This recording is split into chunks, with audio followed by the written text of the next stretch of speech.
and you know, because we're in a good time now to get to some really good stuff. So, but basically, yeah, we're going to record these, and we'll spend some time editing those down so that they're not too long on YouTube. But you'll be able to go back to YouTube through any one of our channels. I'm sure everybody's going to mirror it, and you know, you'll be able to watch these episodes again, you know, on YouTube over and over again. I like that. Very cool. You know, as well as the archives. If anybody has a suggestion about something they would like to see one of us make a video about, just to put on the YouTube channel, you want to see us do something, or how we do a particular thing, you know, just let us know. I mean, we're all learning together. This is why we're here. We're all learning together. This is all a journey that everybody's taking together. So, you know, I may do something differently than you do, and you may do something differently than I do, and we can learn from each other. Kind of like New Mexico has got a good question, y'all. So does Haggis. If the grid goes down, does everyone have a way to contact each other or communicate? I think there's going to be probably a show in the future that's going to really get into the whole communications thing, because there's several people on here who that's kind of really their gig. Yep. And I think if we start that now, that my roommate will find a skeleton behind the computer. Yeah. That's really going to have to be the whole ham radio, FRS, GMRS thing. That's probably going to be its own standalone show. You'd have to watch for the promos. Yeah, that definitely is a long-winded topic. Yeah. but to answer his question, yes, there are a lot of groups of people that have an initial plan. Whether it's a good plan or not is yet to be seen, but there are plans out there.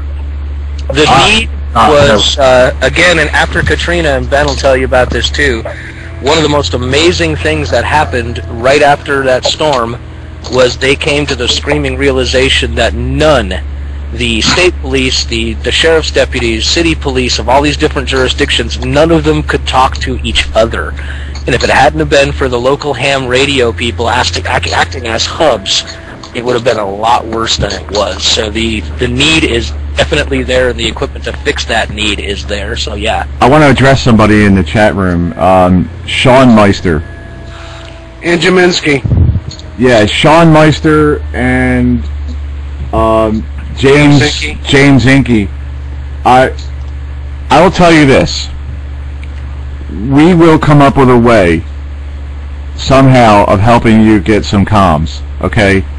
I'll leave it at that. You have to understand that we as a community, we get a lot of things accomplished. We did storm relief last year.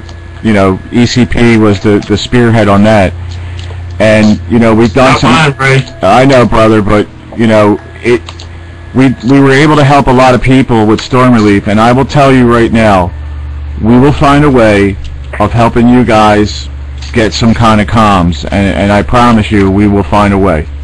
I'm going to leave it at that. I don't, you know, I'm not going to guarantee that we're going to set you up with, you know, real high-end stuff, but I promise you we will come up with something in a future show, and we will help you out. Well, plus, you know, plus there's options out there. There are options out there for ham radios, not necessarily for long distance. I mean, you know, cross-country communications, but you know, across-town communications for, you know, $100 and less. So you know, there are options out there. And before I forget, Haggis asked a question, something along the lines of, do we want people to email or communicate with somebody to get questions for this show prior to the show? I don't know if we've actually discussed that, but I don't think that's going to work real well, because I'm not sure it's always going to be the same people that are going to be on this panel. So I would probably say, I think you might not have been in the room, Haggis.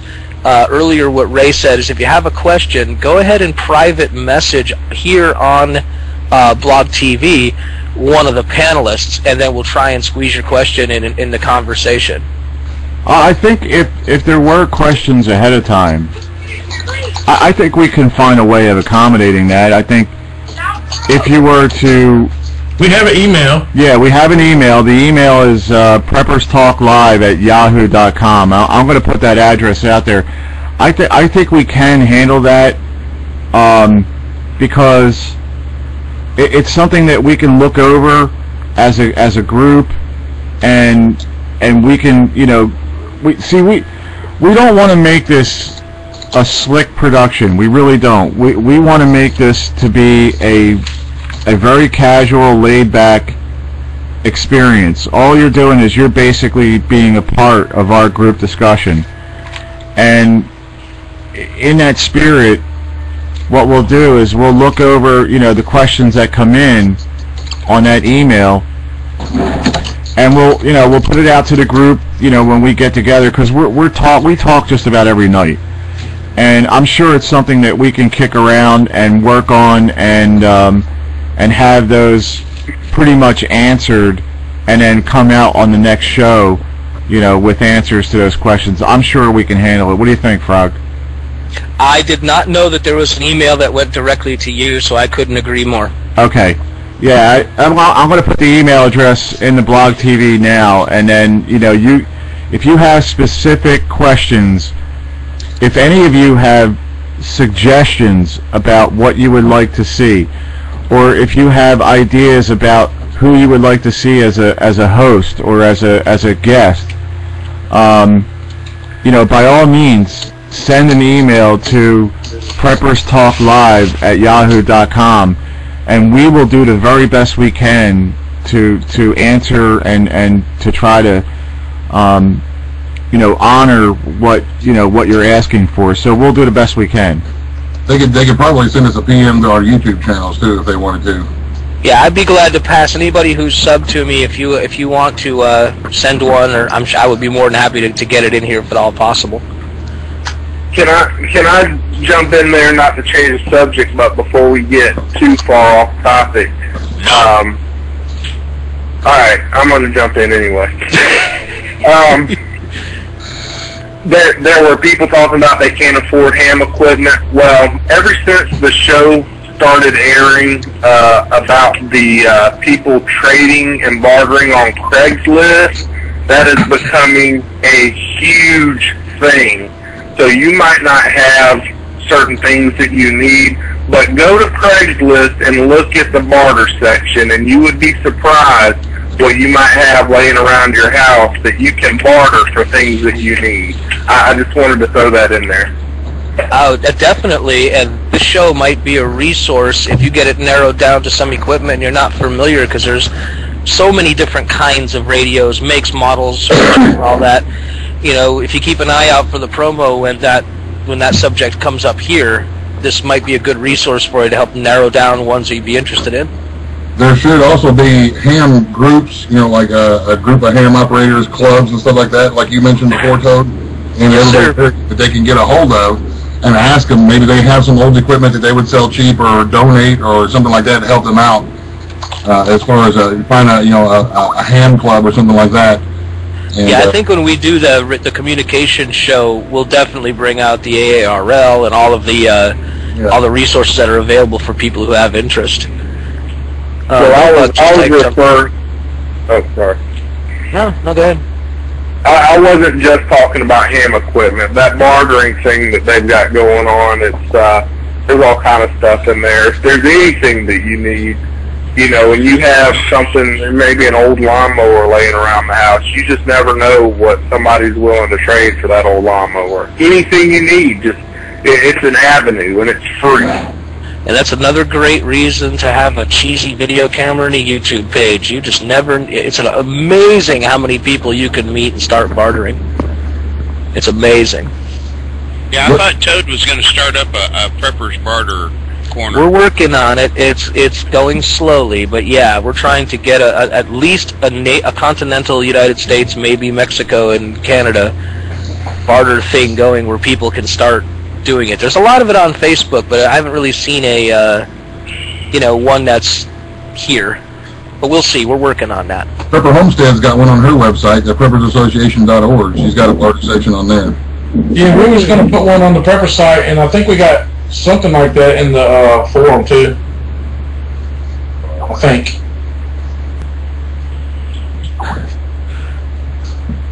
Wild Mango's got 6 GMRS radios and looking for a ham set. Oh, well, bring that to the table when that show gets announced. And Lobuck said something earlier. You want to say something there, Lobuck? I saw you type something in. Yeah, let's go ahead and give away another set of books. And somebody said, don't give them all away at once, but being that tomorrow's a holiday, I'm off. I'm rarely going to be able to make this show every Tuesday because I go to work so early. So, hey, let's give away another set of books. Who's doing that random.org? Is that one doing it? Yep. AJ, I think, was doing it, weren't you? Hold on 1 second. Click a button. AJ is the pretty prize girl. She makes Vanna White look like trash. Absolutely. Absolutely. No doubt. White trailer trash. The winner gets to choose between the new set of Solitary Man or the series of Prepper's Road March. I would probably go towards Solitary Man. They're both great books, but Solitary Man's in this one. So, who's the winner? That's really awesome, Bubba. Thank you. Number 1. Number 1. And we're not counting blue people, right? Right. Okay. So which one of us just lost out? 1952 Jeep. Hold on, let me make a guest account real quick, or another account real quick. Yeah, no kidding. Jeep, looks like Jeep got him. All right. I had to scroll down because my whole page is blue. 1952 Jeep. Outstanding. Awesome. Woohoo! Very For cool. Margarita. Keith, send me your information, man. All right, 52 Jeep. Get with Lobuck and give him your information and tell him which one you want. And I expect to see a video on him, dude. Yeah.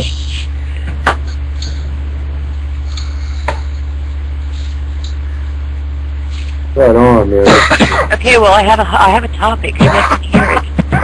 What's your topic? Bring it on.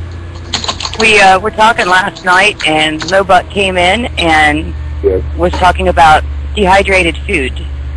And you hear that all the time. You're canning, you're dehydrating, you're this or that. But I haven't heard anybody say anything about making sure that you are stocking extra water for all that dehydrated food. I know, Lobuck, you do. But I think you need to remind everybody that if you've got a bunch of dehydrated food and you're not around a water source and you don't have any extra water to use but you're drinking water, then you just got a bunch of dry stuff to crush up in your mouth.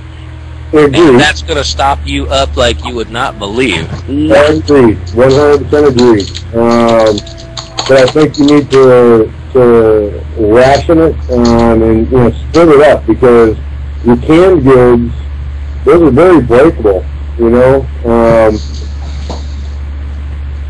I do both, obviously, but I'm just more into the dehydrating because I don't know why. Well, but a lot of stuff that that you can eat dehydrated, like our garden this year, we've got 5 or 6 zucchini plants going, and we're up to our eyeballs in zucchini. Yeah, I mean, you can only mix. I can swallow a bunch of powdered freaking zucchini and chase it with some enzyme. Well, it's not even powdered zucchini, but zucchini chips. You just slice it and dehydrate it and put a little garlic or salt and pepper or whatever, flips your back, and it's like eating a potato chip, except for it's healthy. Because there's no grease, there's no nothing, and strawberries and banana chips and stuff like that.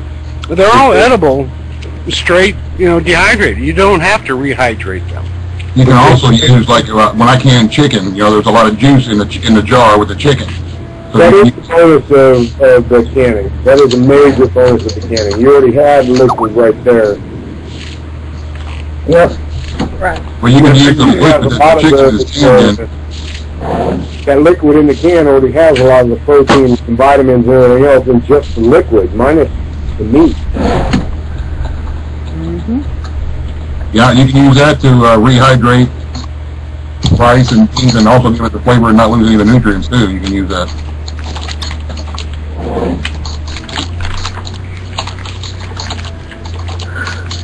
Well, that topic went real far, guys. That's one of them things that's real, you know, again, depending upon where you live, because trust me, Lowbuck and those of you who live in the desert definitely have a different view about water than those of us that live in the swamp.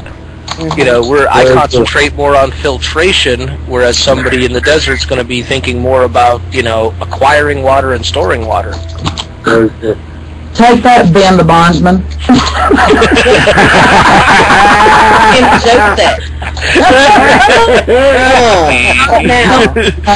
I knew that was coming. I love this. Mist. There's a pink mist in the room. Welcome to rehab. You're here because you're kicked out of a room again. Oh my I love that. Oh, God. Night, Tiny Joe. You're welcome. Oh, Tiny Joe goes cool, man. Come on back. Sign up for Skype and get your name. Yeah, Tammy kicked Ben the bondsman's guest account. Good for you, girl. She sniped his butt. Good night, Tiny. Later on, Tiny. Question about long-term energy or something. Thank you, Lester. Not Haggis. Good to see you. Hey, Haggis, stop by and see us more often here, man. We've That's been real. a long time. Don't Yeah, lose. long time no talk, Haggis. Feeling a little By the way, bit I still need to neglected, feel Haggis. Haggis, you're not out yet. Don't say you're out yet. I still have to do that video on that MRE goat you sent me. MRE goat? Yeah. All right, we need more information on that. Here, explain it. It's his Scottish MRE. Okay, this is better than the water thing. Mutton. This is mutton, goat? Yeah, lamb. Lamb? Yeah. Lamb, okay. Well, I still need to do that video. Maybe I'll do it tomorrow. So that's got to work. If I'm not out looking at bands, maybe I'll have that for lunch. He's got goat on the brain because, you know, Gracie, Oh, my goat God. came up pregnant. Unexpectedly. Right after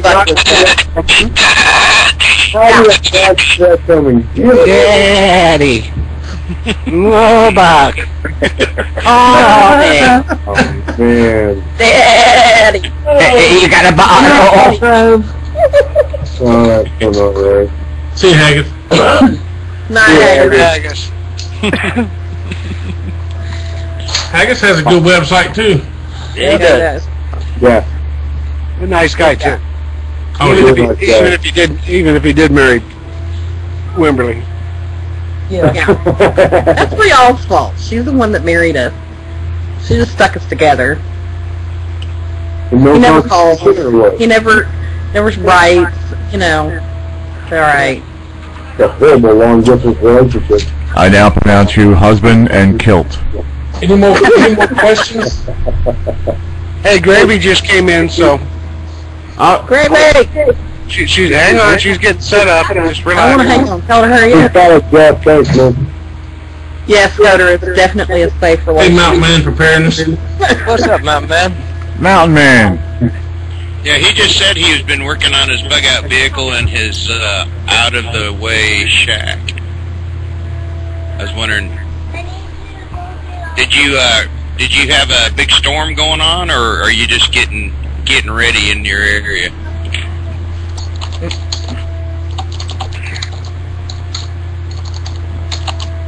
Hello.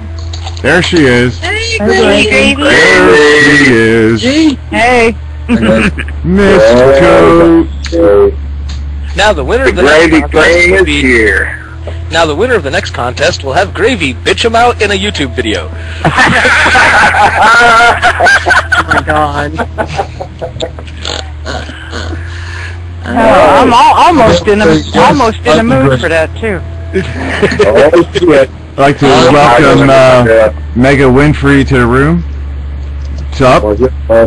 Hey.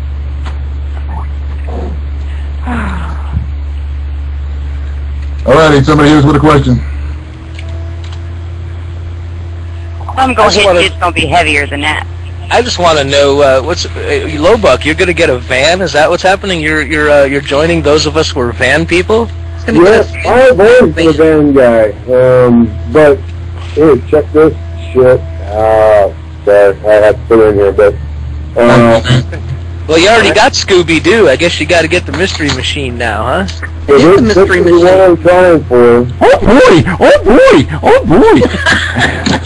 Nice, Jamie, man. Hello. Hello, Jaggy. I want to scoop snack. Who's that? Yeah. Hey, Rocky! It's a 65 full drive Scooby van. Hey, wasn't that the van that was up for sale a couple months ago, if I remember right? Yeah, it's been up for a while. I messaged a guy, called him today and left him a message, and I kind of went back to some old friends and got along because I need to get something because my 67 is not working out so well. There you go, NorCal. Big man. Isn't that a medical procedure? I think it is. Yeah. The next person said he sent the question. Did anybody get that? I just got here. I'm trying to catch up. I'm trying to get up to speed on what's happening. We got to ask about natural antihistamine. I'm sure there's a herb out for it, but I don't know it. Natural antihistamine. They're still having that Democratic National Convention. I thought they moved it into like a hotel room or something because nobody's coming. Nobody got New Mexico's question? No, what was it? He said he put a post up there that said he sent the question via email. Resend it to whoever you send it to, New Mexico Prepper. Or just hit up the PM here. Yeah. Or just type it in the bottom. Just type it in the box. Okay. Hey, I would like to build somewhat of a geographical map of who's in the room here. Can we get a north, south, east, west region of the United States? What area you're in? Like I'm in central, south, U.S. Oh, it won't let me put a link in there. You got to right click and put tape. You can't control P it. Oh, okay. That's what my next steps I'm going to do is get a, what do you call it, atlas, the book with the maps throughout the United States, and get with all my friends and everybody that's basically in this channel and get their address and get them circled.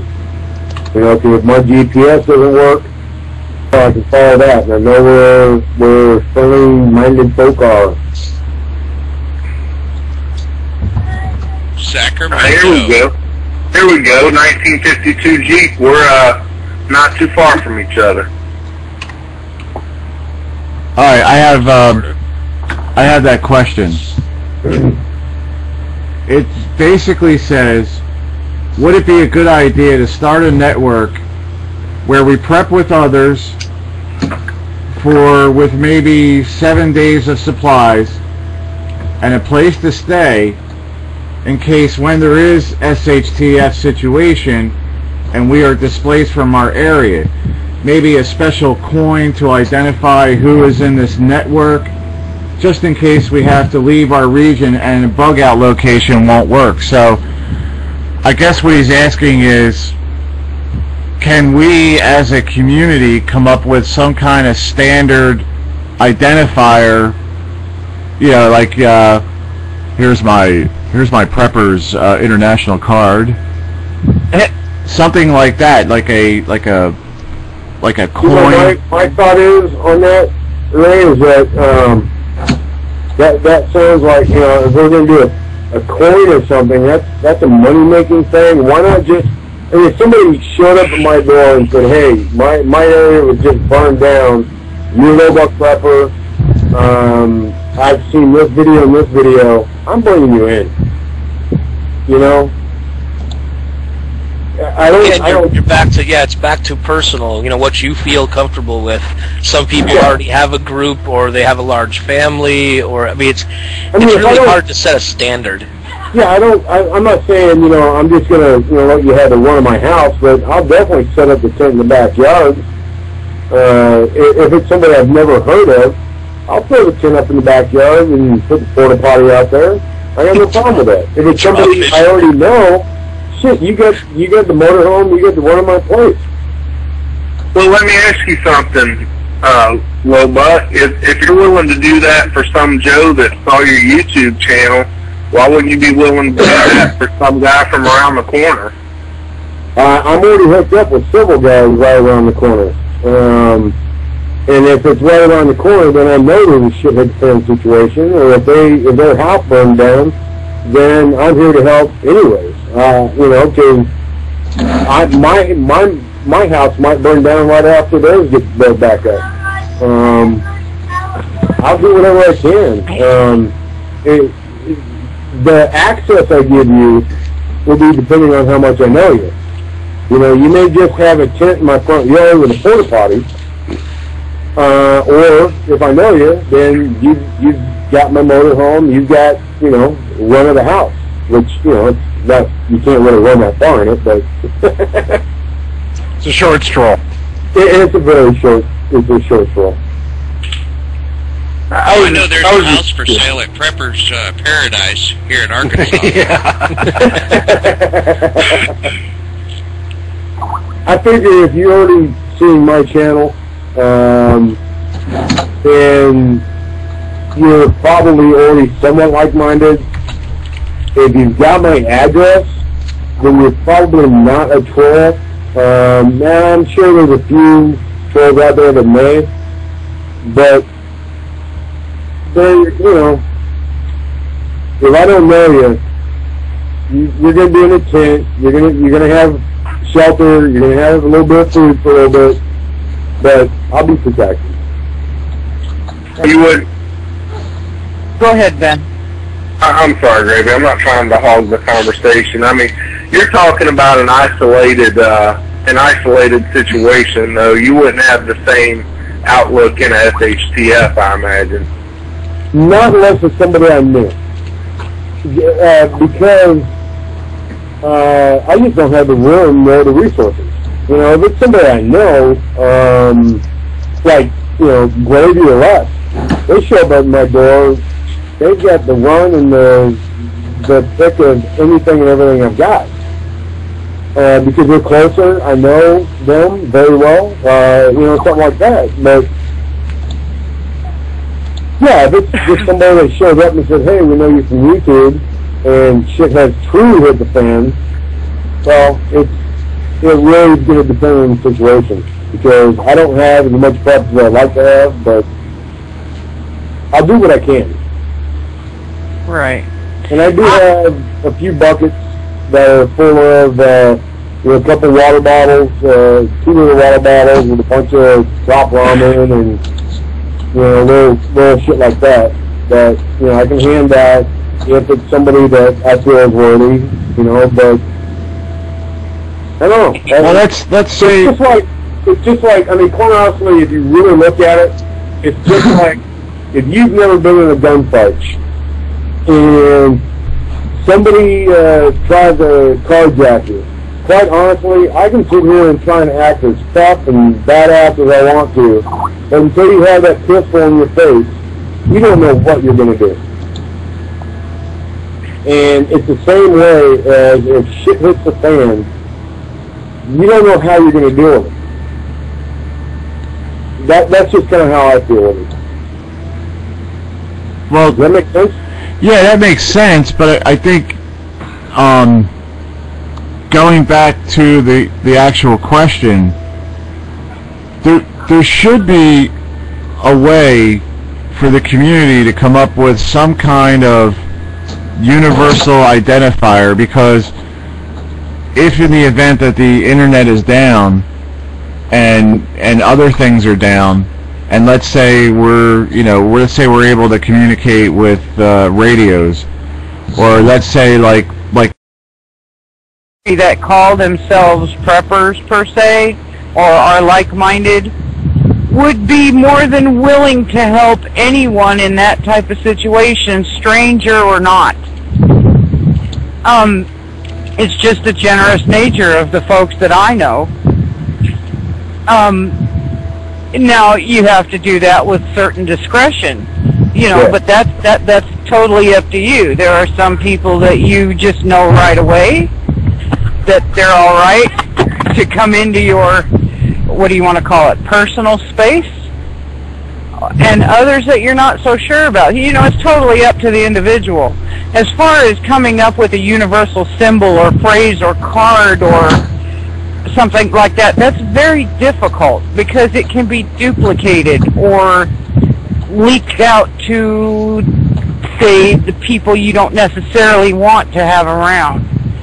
That's a real hard thing to come up with. And then if we have a symbol and a motto or whatever, then along comes Johnny Law and the government and says, "Oh, you guys are an organization. You're domestic terrorists and black bagging us." I agree completely. I think most of us know if somebody comes knocking on my door and I talk to them, give me 5 minutes with them, and I'll know if they're part of the community, if they're like-minded. And I think most of us all out there can probably read people well enough like that. Yep. And even still, if you don't know them, you're gonna provide them with some help, but not give them the run of the house until they've gained your trust or whatever. But I completely 100% agree with you, Brady. And on that note, I need a drink. I'll be right back.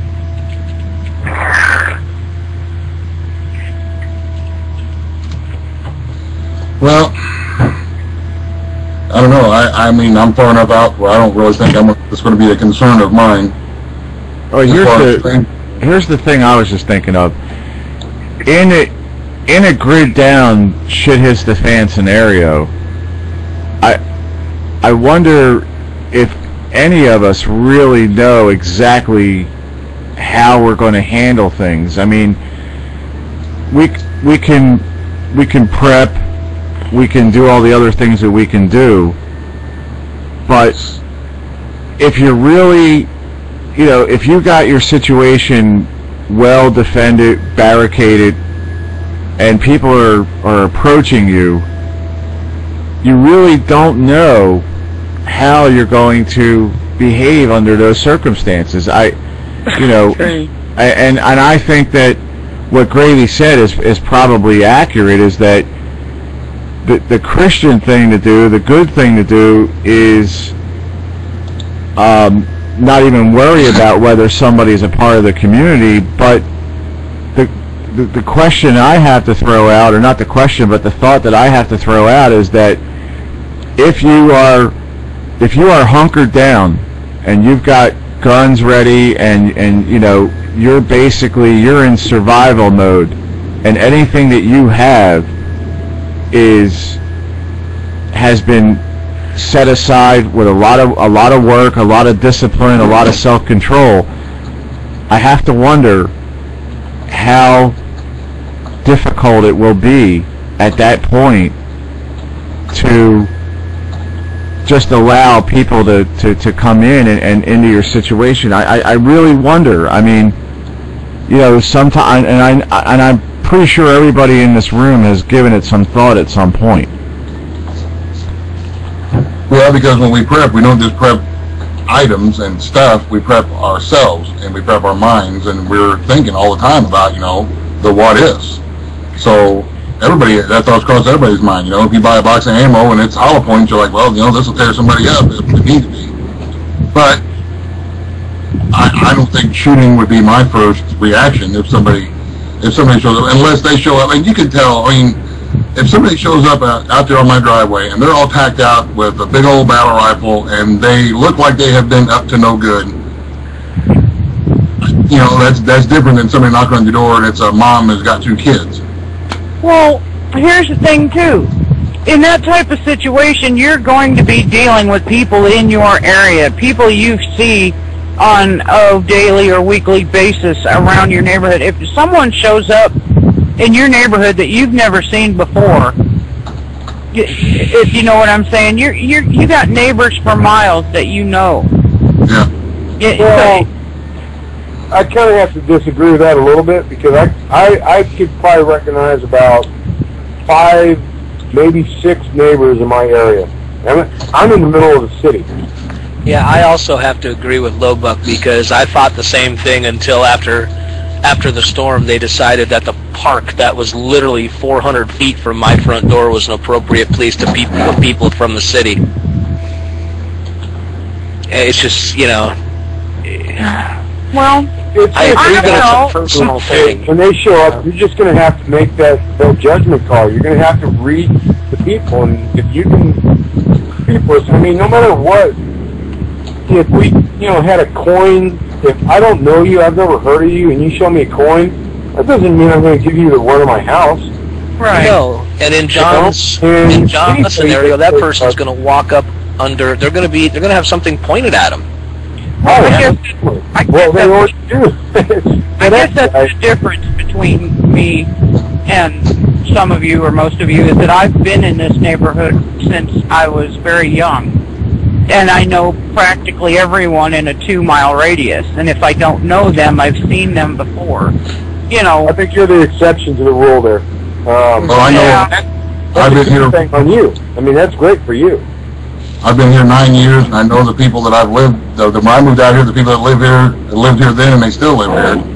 And we know everybody all up and down our road. It's just a little bitty, country thing. Whereas when there's a whole bunch of people in the city, how are you going to get to know everybody? I've got 7 people on me, so I know I can get to know 7 people. But when you got 100,000 people around, you can't get to know everybody. You're not going to recognize them. You see too many people on a daily basis to learn to recognize a certain person. And that's why I miss living in a small town. That's the thing that is bad about being in a big city. In a small town, who are the good guys and who aren't, basically. And keep in mind, in a serious situation like that, you could just live on the pathway between a large metropolitan area and the country. All suburban people need to think about that. People that are anywhere near major highways or large rural roads, you're going to encounter traffic. And you're going to encounter scavengers. People who may or may not have, good intentions. You're just going to have to make that judgment call when you come into contact with them. Absolutely. I'm still of the opinion that you start with a small group of local, like-minded people, and that's your group. Those are the people that you're going to hopefully be able to trust if things go bad, and you expand from there to other groups of already vetted and trusted people. And you do that before the shit hits the fan. Yep. Yeah. Well said. Regardless of who your neighbors are. I agree. Yep, that was well said. That's it right there. If you got that opportunity, I agree completely. I'm just staying out of this when you guys wouldn't like my answers. You just want to shoot everybody and then eat the bodies, right? Oh, no. Well, but you might make it for some good dog food. I've heard it be said, and even in this conversation in this room, I can't turn away a mother and her kids, or I can't turn people away. I got news for you. I've got a video on my YouTube channel. I've been hungry for 4 days, and believe me, a mother and her children are not appealing to me. I've been without food, and your mindset changes when you are truly hungry. Mm-hmm. And when people get truly hungry, they get truly desperate, and they that anything. That mother's mindset with that child in tow is going to have a totally different mindset as well. Yep. Yeah. If she's hungry and if her child is hungry, honey, you better look out. Absolutely. Not to mention that mother and child may have the husband and a few other guys around the corner. That's right. There you go. And I'm going to look just as dirty and just as hungry as everybody else. Because just as soon as I let somebody knock on my door and I feed somebody, they go tell their friends, or they decide to come back in the middle of the night and kill my kids, no. I don't have a bit of problem turning somebody away. Autumn Prepper, you're exactly right. Not everybody has a strong will to survive. You're exactly right, and that's why we've got such a big welfare problem in this country right now, because people don't even want to work for their damn money. They want to lay on their ass and collect it. And that's exactly what's going to happen if the shit ever hits the fan. They cut them damn checks off. That's when the shit's going to hit the damn fan. That's what y'all are going to have to look out for in the city there. That's why they'll take advantage of you, no doubt. Yep, they sure will. It will be a survival situation for them. That's where the zombies are going to come from, right there. That's why I stress the importance of building a group. Some people don't like to refer to it as a community, oh well, but building a group of people that you know you can trust before the shit hits the fan, because you cannot protect yourself by yourself. I don't care who you are. I don't care what kind of military training or special forces or what you think you know or how much ammo you have. You can't stay awake 24 hours a day, 7 days a week and protect what you have. Yeah. Exactly. Yep. I need to start a commercial for Prepper Paradise. Here at Prepper Paradise, the gated community. But see, there again, though, Ben, I mean, it goes back to, like, my situation. The few people that I have mentioned anything about prepping to around here have all laughed at me. So, I mean... They'll be the first ones at your door, Tammy. I know. Yep. Matter of fact, they're the ones that said they'd be coming to my door. Yeah, I had that situation back in 2002. A person that I kept telling them, you need to straighten up your life and get your priorities in order, and they just poo-pooed me and laughed at me. You don't know what you're talking about. Well, they ended up having their own personal SHTF right next door, and guess whose house they ran to? Yeah. Straight to my front door. My best friend in the whole wide world has the prepper mindset. His eyes are open. He knows what's going on. He knows what he needs to do. But you know what? He hasn't done the first thing. That's because he knows what Ben has. No, I don't believe that. I think his priorities are screwed up. But, you know, it's not just the people that laugh in your face. There are tons of people out there that know what they need to do, but they'd rather go buy a new gun or a new freaking toy or a four-wheeler or something than buy a bag of rice.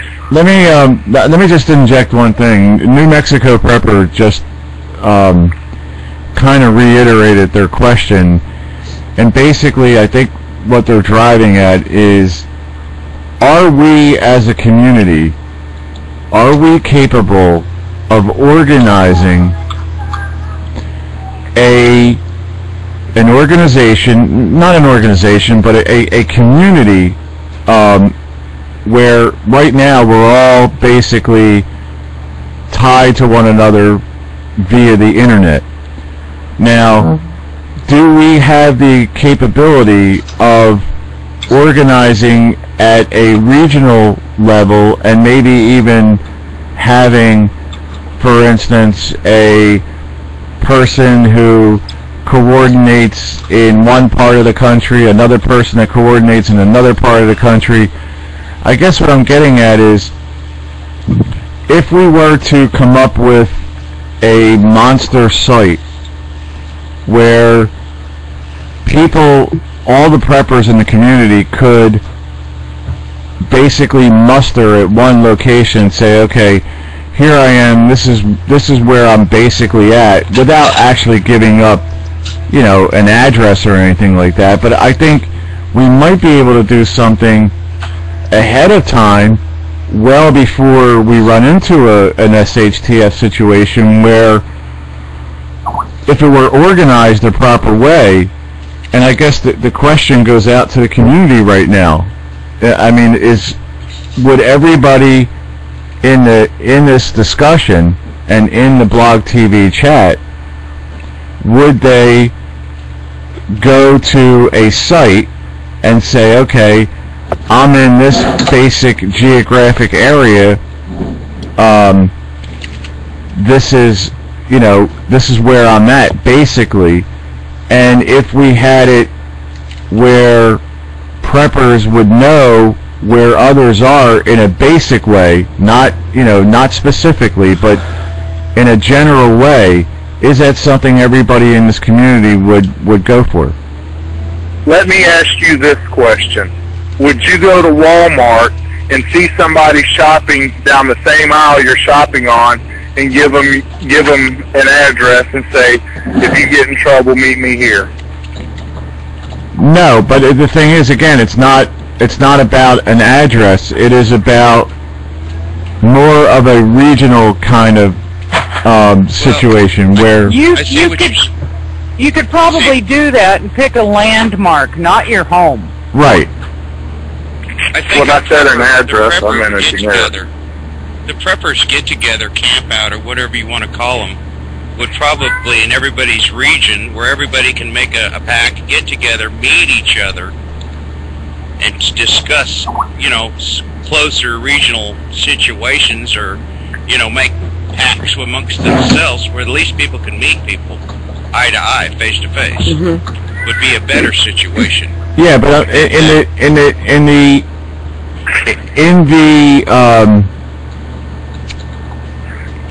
the portion of the way that we communicate now, we're all communicating over the internet, and we're utilizing a tool. Now, can we go to the next level and set up a basic organized, not a registry? I don't want that. I wouldn't want anybody to do that, but something that where this person is the coordinator of the Gulf region. Okay, so anybody that's in that area, the community would have a basic idea of where those preppers are, and that if they were ever displaced, they would have the forethought and the foreknowledge before everything goes down, that they would know where those people were, basically geographically speaking. Is that something that could be organized? Well, in my opinion, Ray, that's sort of like what us friends in our little Skype call kind of have going on, just in our little group. Now, whether you could make that bigger or not and make it work, I don't know. It'd be something that'd have to be worked on. I think trying to make it bigger, and I don't mean to sound pessimistic, Ray, but like she said, with our small group, it's very workable. But you start expanding that group out, and I just don't think it would work. Okay, on American Preppers Network, they have something sort of like that, and I haven't looked into it really close to see how well it is working, but they call themselves ANTS, A-N-T-S. If you go there and look at that, you can see what they've set up. All right, let's go check it out. State by state, and if someone needs help, there's some type of coordination going on there. Now, it's been there for a while. I don't know how long the American Preppers Network's actually been online, but I've seen that section of the site, and I don't know how well their idea has gone over. From what I've seen, I'm in the Arkansas Ants. Right. And from what I've seen a little bit, they're not really got together all that hard, but it's there, I guess, for people to use if they need it. Right. Well, I'm a member there too for the Arizona section of it, but I don't see a lot of activity. I really don't. No, hardly any. Only there's probably 6 or 7 regulars on that site that actually post on a weekly basis. I think that we got preppers that are like us, that don't mind coming out and saying we're preppers, and still got people that are hiding back but still want to know, hiding out but don't want to come out of the closet, I guess you could say. Right. Well, can I give a real world example? not too long ago, there was a group of people that I knew that were trying to plan a prepper get-together. And I had a real problem with getting together with the general prepper public, people that I didn't know and that I wasn't comfortable with exposing my wife and kids to people that may just show up. And I'm using that as an example because I would be comfortable getting together with the people that I've already been talking to for 6 months and got a really good general idea of their attitudes. All right, in an SHTF situation, some people might not even be comfortable getting together with that small group. You know, so would I be willing to go to a location where there was going to be hundreds or maybe even thousands of people that I've never met in my life in the hope that they could help me? Hell no. They might enslave me. They might rape my wife and children. They might, no, there's no way I'd do that. Well, that's what I said, like in these Skype calls, each one of us would be in a region, you know, it would say Arkansas, Texas, Louisiana, Mississippi, and let's all get together and camp out, you know, and they might do it there in Arizona, or might do it there in California, might do it on the East Coast, Ohio, whatever. But whatever's comfortable in your region where people can get together and get to know each other. Well, Exactly. I don't know. I kind of look at that kind of sideways. I mean, I'm not knocking how you feel, Ben. I respect how you feel, and, you know, I'm not going to argue it. But to me, I look at it, God, I'm probably going to use a really stupid example, but like saying going to a rock concert. Everybody there is like-minded and they like that band and they want to go there and listen to the music, but you don't know anybody around you except the people you brought with you. Yeah. But I wouldn't take my kids. Well, right. You're not relying on those people in a SHTF. You're going home after the concert's over with. Right, but that's not what I'm talking about. I'm talking about the fear factor, fear of people you do not know. Yeah. That's what I'm talking about. You kind of lock yourself out of any opportunity by being that afraid of the public. I don't know how to explain what I'm thinking. No, I see what you're saying. I agree with what you're saying. You can't shut yourself out because you may be shutting yourself out from something good rather than something bad. I get that, but we're talking about two different mindsets where now we're not in an FHTF. Maybe once I knew I had backup, once I knew I had my small group of people to meet the larger group of people, and if things went south with the larger group of people, I could fall back on my small group of friends. Right, that's what I said, the people that you bring with you. What they're, I think what they're talking about is trying to do something in a, hey, let's not worry about it now, but if the shit hits the fan, do we have some way to hook up with each other? And my stance on that is not no, but hell no. If you were in that group of people before the shit hit the fan, and I got comfortable with you, then, maybe. But not a hey, we talked on Blog TV, so we're tight now. That doesn't work for me. Right. Everybody's operational security is just going to be like every other facet of their preps. Some people are more social, some people feel more comfortable meeting new people and doing all that stuff, and that's fine. I fall in between where Ben is and where Gravy is. On a whim, will I attend something, maybe one of these prepper cons or something like that? Yeah, perhaps. But when you talk about going out and really getting to know somebody, I got a pretty, my people filter, has pretty small holes. It takes a while before I let somebody in my kitchen. It's just really that simple. My opinion is that, quite honestly, we can talk about this stuff all day long, but until the situation actually happens, you don't know where your mind's going to be at unless you've been there. And I hate to say this, but from experience, when you get in a bad situation, your mind does weird things. You know? You're absolutely right, Bubba.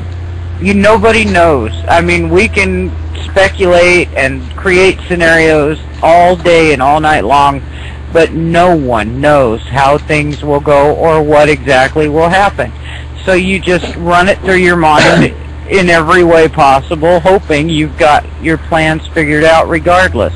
Yeah. But there is historical precedent. Every time there's a storm, every time there's, a fire in Colorado kind of situation, groups of people are beginning to see what happens. I mean, AJ saw it, and Janal saw it, how people lose, a certain segment of the population is always going to lose control.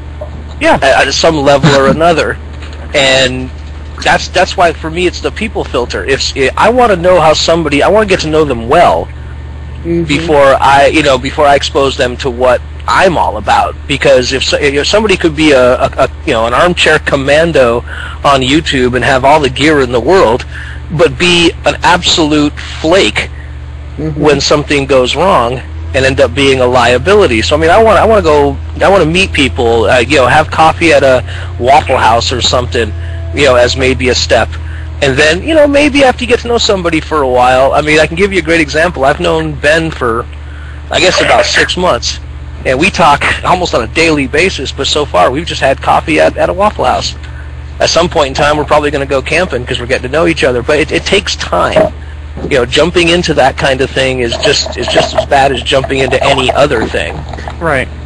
But it is really personal. But even then, sorry. In a situation, say like when I quit, I'm going to use this as a scenario. I was injured. I had stitches in my knee. I was displaced because we had no electricity, but my ex had a generator. So I had to take my kids, my injured self over there, and basically live with him and his girlfriend and her son for 2 weeks. And when you're in a situation like that, even with people that you know and that you're comfortable around or whatever, I lost my freaking mind at one point. And I went off on everybody because I was in pain, I was hurt, there wasn't enough ice, people were drinking and falling down. It was just, a situation where everybody there was stressed beyond their capacity. And we all kind of just lost our mind a little bit, so you're going to have to even consider that situation, because when you're in a true SHTF situation, the people that you know the best can still do something so stupid and so out of control that you don't even know what's hit you. You know what I'm saying? So even though, I mean, you're going to have to, it's all going to be a gamble, no matter which way you go. So it's going to come down to personal instinct. I'll be honest. Toad, you spoke your mind about how you want to actually meet up with somebody and have coffee with them or whatever, but you should hit the fan. If Toad showed up at my door, he'd have to run my house. I feel just enough from here, and I'm fine with it, And if not, you know what? I'm caring, and one of us is going to win. But I feel confident with some of these people that I'm already in here with. There's a handful of people that I would just hand over my house to. Right. Life is a gamble. And I've never even shaken their hands. Who's eating? Yes, you're making me hungry. Quit it. I want to get back to where we was talking about, the zombies and the people showing up at your door and all the people who would freak out during the storm or something. That's part of the reason why I started my YouTube channel, was to try to get as many people as I could to think about, being a little more prepared than what they are. And the reason is because the more people who are quote-unquote preppers or are prepared for something, then the less people are going to be out in the, that means less people are going to be in the streets begging and fighting and shooting. Like Toad said one night in the call, if we had a country of 300 million preppers, I mean, now that's a thing. That's a force to be reckoned with in itself. And then if something happens, there's not a whole bunch of zombies out in the street